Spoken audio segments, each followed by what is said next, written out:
Hirungga. Hirungga. Ano naman si Hirungga? Si Totoy, si Sani. Si Totoy. Ano ko, ama. Ha? Si Totoy, ama ko. Taga-asawa. Taga Ilawod. Totoy Hirungga? Pulis. Oo. Tulo ba gayon mga retired din eh. Si Sani, si Olpeng. Tapos ang taga-asawang Pilar. Taga Pilar? O, ang asawa. Di ko pamilyar. Oo. Sige po, sir. Sige sir, thank you.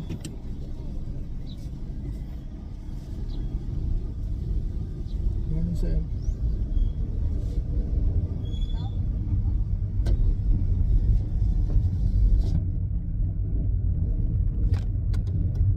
Checkpoint. Yun yung advantage kapag kumpleto ka ng documents, requirements. Siyempre, unang-una dapat may lisensya ka. Then pangalawa, dapat meron kang papel. So, napakalaking advantage kapag kumpleto tayo ng mga papeles.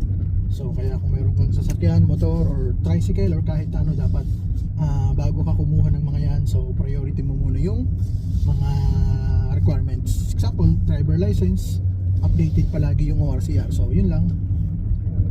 Checkpoint tayo.